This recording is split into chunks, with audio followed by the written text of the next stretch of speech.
Hey everyone, welcome to my channel. நான் உங்கள் ராகுல். இன்றைக்கி எதை பற்றி பார்க்க போகிறோன்னா, நெட்ஃப்ளிக்ஸில் ரிலீஸ் ஆகியிருக்க ஆலிஸ் இன் பார்டர்லேண்ட் சீசன் 3 பற்றி பார்க்க போகிறோம். சீசன் 1 அண்ட் சீசன் 2ல் வந்து ஹீரோவும் ஹீரோயினும் வந்து எல்லா கேமையும் முடிச்சுட்டு, எல்லா டேஞ்சரஸான கேமையும் முடிச்சுட்டு ரியல் வேர்ல்டுக்கு வந்துடுற மாதிரி முடிச்சிருப்பாங்க. அப்படியே தான் இந்த சீசனும் கண்டினியூ ஆகுது. சீசன் 3ல் எப்படி கண்டினியூ ஆகுதுன்னா, ஹீரோயின் வந்து அந்த கேமை பற்றின வந்து மறந்துடுறாங்க. ஏன்னா வந்து அந்த கேம் விட்டு வெளில வந்தால் மறந்துடுவோம். அந்த கேம் விட்டு வெளில வந்து எல்லாத்தையும் மறந்துட்டு இவங்க 2 பேரும் கல்யாணம் பண்ணிட்டு வாழ்ந்துட்டு வராங்க. வாழ்ந்துட்டு வரவும் திடீர்னு ஒருத்தன் வந்து அதை பற்றி ஆராய்ச்சி பண்ணுறவன் என்ன பண்ணுவான்னா, ஹீரோயினை வந்து மேனிப்புலேட் பண்ணி மறுபடியும் அந்த கேம் வேர்ல்டுக்கே கூட்டிகிட்டு போயிடுவான். இதை தெரிஞ்சுக்கிட்டு அரிசு என்ன பண்ணுவான்னா, உசாகியை தேடி மறுபடியும் அவனும் கேம் வேர்ல்டுக்குள்ளே போயிடுவான். கேம் வேர்ல்டுக்குள்ளே போயிட்டு ஹீரோயினை மறுபடியும் காப்பாற்றி ரியல் வேர்ல்டுக்கு கூட்டிகிட்டு வந்தானா, அப்புறம் அதில் என்னென்ன கேம்ஸ் எல்லாம் இருக்குது, டேஞ்சரஸான கேம்ஸ், அதெல்லாம் விளையாண்டு ஜெயிச்சாங்களா அப்படின்றது தான் இந்த சீரீஸாக போகும்.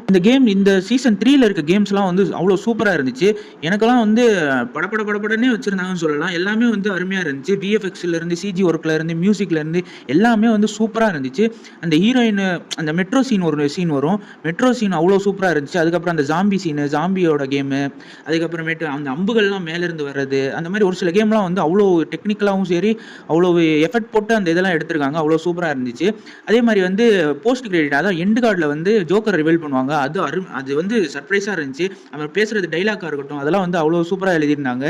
அதுக்கப்புறம் பார்த்தீங்கன்னா, இதையும் தூக்கிட்டு போயிட்டு ஸ்குவிட் கேம் மாதிரி யூஎஸ்ல போட போகிறாங்கன்னு நினைக்கிறேன். அதுதான் வந்து கடைசியில் போஸ்ட் கிரெடிட்ஸில் முடியும்.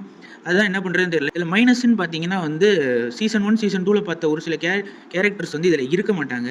அதுதான் வந்து மைனஸ். ஆனால் வந்து ஒரு சர்ப்ரைஸ் இருக்குது. அதை வந்து நீங்கள் சீரிஸ் பார்க்கும்போது தெரியும். உங்களுக்கு சீசன் 1 சீசன் 2 சீசன் 3ல மூணுத்துலையுமே சேர்த்து பிடிச்ச கேரக்டர்னா எதுன்றதை வந்து கமெண்ட் பாக்ஸில் சொல்லுங்கள். எனக்கு வந்து எப்பயுமே வந்து சிஷியா தான். அவ்வளோ சூப்பராக கூலாக ஹேண்டில் பண்ணார். அவர் இல்லாதது கொஞ்சம் சங்கடமாக தான் இருந்துச்சு. பட் வந்து இந்த சீரிஸ் வந்து அவ்வளோ ஒர்த்து டு வாட்ச். அதாவது சிங்கிள் சிட்டிங்லேயும் உட்காந்து பார்க்கலாம்.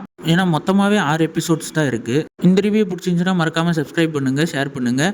நெக்ஸ்ட் வீடியோவில் பார்ப்போம். Stay peace, stay safe. மறக்காம சர்ப்ரைஸ் பண்ணுங்க. தேங்க்யூ.